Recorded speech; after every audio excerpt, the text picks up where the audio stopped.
நேர்கள் அனைவருக்கும் வாழ்த்துக்கள். நான் சுஃபியான். தமிழ் தொலைக்காட்சியில் ஏராளமாக ஒரு 7000 8000 நிகழ்வுகளை நடத்தியிருக்கிறேன். என்னை பற்றிய ஒரு அறிமுகத்தோடு நான் இந்த நிகழ்ச்சிக்கு உங்களுக்கு வருகிறேன். சர்வதேச நிகழ்வுகள் தற்போது நடந்து கொண்டிருக்கக்கூடிய மத்திய கிழக்கு மற்றும் ஈரான் நிகழ்வுகளையும் ஆயிரக்கணக்கான காணொளிகளை நான் பலவேறு தொலைக்காட்சிகளில் யூடியூப்பில் பேசி கொண்டிருக்கிறேன். தற்போது நாம் ஆரம்பித்திருக்கிற இந்த சுஃபி டாக் அப்படிங்கிற இந்த காணொளியில் நிறைய பேச போகிறோம். இது என்னுடைய சொந்த மனநிலைகளுக்கு அப்பாற்பட்டு களத்திலிருந்து ஒரு டிஸ்பாரிட்டி இல்லாத நிகழ்வுகளை நான் உங்களுக்கு தரப்போகிறேன். இதன் மூலமாக நீங்கள் நிறைய விஷயத்தை கற்றுக்கிடலாம். சர்வதேச நிகழ்வுகள், பொருளாதாரம், அதை போன்று இந்தியா எதிர்நோக்கி இருக்கிற பல பிரச்சனைகள், அமெரிக்காவினுடைய பல பிரச்சனைகள், அதை தாண்டி தமிழக தேர்தல் களத்தில் இன்றைக்கு 2026 தேர்தல், இந்த தேர்தலில் யார், எந்த மாதிரி கூட்டணி, வெற்றி கூட்டணி யார், ஒவ்வொரு கட்சிகளுடைய மூமெண்ட்ஸ் என்ன, இதெல்லாம் நாம் பார்க்க போகிறோம். அந்த அடிப்படையில் இன்றைக்கி முதல் ஒரு வீடியோவை நான் உங்களை நம்புகிறேன். எல்லா வல்ல இறைவன் நம் அனைவருக்கும் உதவி செய்ய வேண்டும். இரண்டாவது பிரச்சனை, நீங்கள் எனக்கு சப்ஸ்கிரைப் நிறைய பண்ணுங்கள், நிறைய பாருங்கள், உங்களுடைய கமெண்ட்ஸில் எனக்கு நிறைய தகவல்களை வாங்கிங்க. நான் உங்களோடு முகமுகமாக பேச போகிறேன், நிறைய விஷயங்களை பேச போகிறேன். இன்றைக்கு நம்ம முதல்ல தமிழ்நாடு அரசியல் விஷயத்தை பேச போகிறோம், சுருக்கமாக பேச போகிறோம். வரக்கூடிய இந்த பிப்ரவரியில் தேர்தல் 4 முனை போட்டிகளாக தமிழ்நாட்டில் உருவாகிட்டு, முதல் நிலையில் திமுக, இரண்டாவது நிலையில் அதிமுக, மூன்றாவது நிலையில், அதாவது அதிமுக என்று சொல்லக்கூடாது, என்டிஏ கூட்டணி, நடிகர் விஜய் மற்றும் சீமான். தமிழ்நாட்டில் இப்போ இருக்கக்கூடிய இந்த அரசியல் காலம் எப்படி இருக்குது அப்படின்னு கேட்டால், ஒரு எக்ஸிஸ்டிங்ஸ் அலைன்ஸ் பார்ட்னரோடு தொடரும் திராவிட முன்னேற்ற கழகம் ஓரளவுக்கு முன்னணியில் இருப்பதாக நாம் அறிந்து கொள்ள முடிகிறது. அதற்கு காரணம் அவங்கள்ட்ட இருந்த அந்த வலிமையான வாக்கு வங்கி, தலித் வாக்கு வங்கி, சிறுபான்மை முஸ்லீம் கிறிஸ்தவ வாக்கு வங்கி, இந்த ரெண்டும் அவர்களுக்கு பெரிய பூஸ்டர். அது அல்லாமல் சராசரியாக பிற்படுத்தப்பட்ட ஒடுக்கப்பட்ட மக்களுடைய வாக்கு வங்கி, திமுகவினருக்கான வாக்கு வங்கி, இது அவர்களுக்கு ஒரு வலிமை. இதை தாண்டி கூட்டணி கட்சிகள், காங்கிரஸ் கட்சி, இஸ்லாமிய அமைப்புகள், தலித் அமைப்புகள், கொங்கு வேளாளர் அமைப்புகள், அதெல்லாமே இடதுசாரிகள், கம்யூனிஸ்ட் கட்சிகள், இதெல்லாம் அவங்களுக்கு பெரிய பலம். பலவீனம் என்பது 4 ஆண்டு கால ஆட்சிக்கு எதிரானது, ஆன்டி இன்கம்பன்சி, அது ஒரு 4%. பலவீனமான என்பது அரசு கொடுத்த வாக்குறுதிகளில் பல செக்டோரியலில் பாதிப்பு. அதைத் தொடர்ந்து தமிழ்நாட்டில் ஏற்பட்டிருக்கக்கூடிய சட்ட ஒழுங்கு, விலைவாசி உயர்வு, ஆணவ படுகொலைகள், பொது சமூகத்தில் ஏற்படுத்தியிருக்கக்கூடிய லோக்கல் இஷ்யூ, கட்சிக்காரர்கள் நடந்து கொள்ள முறை, இதெல்லாம் அவர்களுக்கு பலவீனம், பலவீனத்திலும் பலவீனம். இதுதான் அந்த 4%க்கு 5% அரசுக்கு எதிரான நிலை. ஆதரவும் சொல்லிட்டேன், எதிரும் சொல்லிட்டேன். இது திமுக இன்னைக்கு நிற்கிது. ரெண்டாவது, என்டிஏ கூட்டணியுடைய பலம் அல்லது பலவீனம். பலம் என்பது, ஆனால் கூட்டணி பலம் இருக்கிறது, இல்லைன்னு சொல்ல முடியாது. ஏன்னா அதிமுக ரெட்டலை பலம், அது அவர்களுக்கான அதிமுக ரெட்டலை. அடுத்து வழக்கம்போல் ஒரு பிரதேச டெரிட்டோரியல் பார்ட்டியாக இருக்கும் பாரதிய ஜனதாவுக்கு ஹிந்து அமைப்புகளின் வாக்குகளும் ஹிந்துத்துவா வாக்குகளும், அதை நம்ம மறுக்க முடியாது. 2ஆக உடைந்த பாமகவின் சில சதவீதங்கள், அதை போன்று அமமுக வலிமை எற்று இருப்பதாக சொல்லப்பட்டாலும் ஏதோ 1% அப்படி ஒரு வாக்குகள் அவர்களுக்கு கிடைக்கலாம். மற்றபடி பெரிய பலம் எதுவும் இல்லை. ஆனால் அவர்களுக்குள் இருக்கும் ஜான் பாண்டியன், பாரிவேந்தர் முதலியார் கட்சிகளெல்லாம் பெரிய அளவில் பலம் இல்லாவிட்டாலும் அதுவும் ஒரு 1.5-2% வாக்குகளை கொடுக்கலாம்.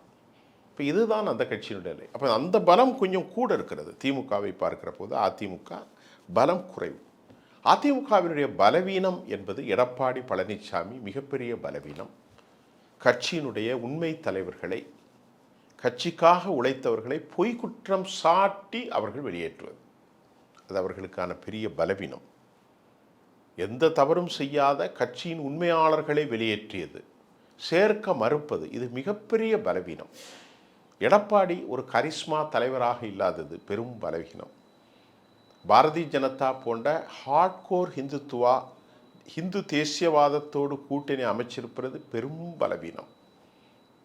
நிரந்தரமாக கிறிஸ்தவ முஸ்லிம் வாக்குகள் அவர்களை விட்டு வெகு தூரம் சென்றது பலவீனம். அடுத்து முக்குலத்தோர் வாக்கு வங்கியை அவர்கள் இழந்தது பெரும் பலவீனம். தலித்துகளை வாக்கு வங்கியை அவர்கள் இழந்தது பெரும் பலவீனம். அவர்களுக்கு பலம் கவுண்டர் பெல்ட்டில் ஓரளவு வாக்குகள் வாங்கலாம், சேலம், கோவை. ஏன்னா 2024 அவர்கள் இழந்த பலவீனம் நிறைய. 3வது இடம், 2வது இடத்துக்கு பிஜேபி வந்துச்சு. டெபாசிட் போனதெல்லாம் அதிமுக என்பதை நாம் ஒருபோதும் எண்ண முடியாத பலவீனத்தின் உச்சபட்சத்தில் என்டிஏ கூட்டணி. 3வதாக எதிர்பார்ப்புகள் அதிகமான நடிகை விஜய், தாவேகா. இதன் பலம் என்ன, பலவீனம் என்ன? பலம் என்பது சினிமா. பலம் என்பது அவரை எல்லோருக்கும் அறிந்து கொள்ளக்கூடிய பலம், ப்ளஸ் எளிமையான ஒரு விசில் சின்னம். பலம் என்பது இதுவாக இருந்தாலும் இந்த ரெண்டும் தான் பலம். வேறும் பெரிய பலம் ஒன்றுமில்லை. அவருக்கு கடந்த கால அரசியல் நிகழ்வுகள் ஒன்றுமில்லை. பெரிய அளவில் கொள்கை பிரகடனங்கள் ஒன்றுமில்லை. ஆனாலும் இது பலம். நடிகர் விஜய்க்காக கொண்டு சேர்க்க வேண்டியதில்லை, எல்லோருக்கும் அறிந்தவர். அடுத்த ஒரு பலம், திராவிட இயக்கங்களால் தூண்டு போனவர்கள், சலிப்படைந்தவர்கள் இவருக்கு பலம். அந்த வாக்கு வங்கி இவருக்கு பலம். அடுத்து இவர் ஒரு கிறிஸ்தவர். எப்படி இருந்தாலும் ஓரளவுக்காவது கொஞ்சம், பெரிய அளவில் கிடைக்காது, ஒரு கொஞ்சம் அந்த சாதி பின்னணியோடு மத பின்னணியோடு ஒரு குறிப்பிட்ட வாக்குகள். அடுத்த பலம் எல்லா சமூகத்திலும் இருக்கிற இளைஞர்களின் பலம். அது அவருக்கு உண்மைதான். எல்லா சமூகத்தில் இருக்கிற யங்ஸ்டர்ஸுடைய வாக்குகளை அவர் பெறுவார். 40 வயதுக்கு கீழ், 35 வயதுக்கு கீழ், அதிகபட்சம் 18லிருந்து 30 வயதுக்குள்ளவர்களுடைய வாக்குகளை அதிகம் கவனிக்க வேண்டியவர். திராவிட இயக்கங்களால், ஊழல்களால் சலிப்படைந்தவர்களாக சொல்லப்படுபவர்கள் ஒரு மாற்றுத்திறன் ஒன்று அவருக்கு உண்டு. இது அவருடைய பலம். பலவீனம் என்பது நிறைய இருக்கிறது. கட்சியிலே சரியான அளவிற்கான பேச்சாளர்கள் இல்லை. ஒரு 5 பேரில் இந்த புஷி ஆனந்த், அப்புறமா ஆதவ் அர்ஜுன், நிர்மல்குமார் மற்றும் விஜய், அவர் பேர் என்னது, இன்னொருத்தர் ஆரோக்கியராஜ், இவங்கெல்லாம் பெரிய அளவிலான அறிந்து கொண்ட தலைவர்கள் அல்ல. அப்புறம் நடிகர் விஜய்க்கு பெரிய பலவீனம், அவர் மக்களோடு மக்களாக அவர் சேர மறுக்கிறார், வெளியே வர தயங்குகிறார். இது அவருக்கு பெரும் பலவீனம். அடுத்து எதிர்க்கட்சிகளில் அவர் பாரதிய ஜனதாவை வசைபாடுவதை, எதிர்த்து பேசுவதை அவர் கண்டெயின் பண்ணுகிறார். அதிமுகவை அப்படியெல்லாம் பேசினாலும் திமுகவை மட்டுமே விமர்சித்து கொண்டிருக்கிறார். பாஜகவை அவர் விமர்சிப்பதில்லை. அதற்கு 41 பேர் இறந்தது சிபிஐ வழக்கு என்று சொல்லப்படுகிறது. இது அவருடைய பலவீனம். பூத் கமிட்டிக்கு ஆட்கள் இல்லை, அது அவரது பலவீனம். தேசிய தலைவர்களாக ஒருங்கிணைந்த தலைவர்கள், பேச்சாளர்கள் இல்லை, அவருடைய பலவீனம். மக்களோடு மக்களாக அவரால் பேச முடியாமல் தொடர்ந்து உயிர் பலி, அது அவருடைய பலவீனம். பலம் சினிமா, அவருடைய நடிப்பு, இளைஞர்கள், இதுதான் பலம். நான்காவதாக பலம் பலவீனம் எல்லாமே அவருடைய பேச்சு மட்டும்தான். நடிகர் சீமான் தமிழ் தேசியத்தின் குறிப்பிட்ட வாக்குகளை அவர் வைத்திருக்கிறார். 8% இருந்தாலும் இந்த முறை என்னதான் சரிந்தாலும் ஒரு 5-6 அவருக்கு கண்டிப்பாக கிடைக்கும். தமிழ் தேசியவாதிகள் அவர்களுடைய நடவடிக்கையின் மூலமாக கொஞ்சம் விலகுகிறார்கள். பெரியாரை பற்றி தேவையில்லாமல் அவர் பேசிக்கொண்டே இருக்கிறார். என்ன காரணத்திற்காக 50 ஆண்டு காலத்திற்கு முன்பு இறந்து போன ஒரு தலைவரை குறித்து இன்னும் பேசுகிறார் என்ற கேள்விக்கு விடை தெரியவில்லை. அடுத்து சொந்த மண்ணில் தமிழ் தேசியம் பேசியவாதி அவர் பிராமண மேடைகளில் ஏறியது பார்ப்பன கடற்பாறை கொண்டு பிராமண கடற்பாறையை கொண்டு நான் திராவிட கட்டடத்தை தகர்ப்பேன் என்று சொல்வது அவருக்கு இந்த முறை கொஞ்சம் பலவீனம்தான், இல்லை என்று சொல்ல முடியாது. குருமூர்த்தி முன்னால் என்று பேசியது அவருக்கு இந்த முறை பலவீனம்தான். பலம் அவரது நாவுதான், பலவீனமும் அவரது நாவுதான். இன்றைக்கு இதுதான் நான் உங்களுக்கு சொன்னது. இந்த அடிப்படையில் நான் உங்களுக்கு நிறைய தரப்போகிறேன். எல்லோருக்குமான பலம் எனக்கும் உண்டு, பலவீனமும் எனக்கு உண்டு. அதெல்லாம் சொல்லக்கூடிய பொறுப்பு உங்களுக்கு உண்டு. ஆகவே சுஃபி டாக் நிறைய பாருங்கள், சப்ஸ்கிரைப் பண்ணுங்கள். நிறைய பேசுவோம், வரலாற்றை பேசுவோம், சர்வதேச அரசியலை பேசுவோம், தேசிய அரசியலை பேசுவோம், தமிழக அரசியலை பேச போகிறோம். இது ஒரு கலவை, எல்லாம் சேர்ந்திருக்கும்.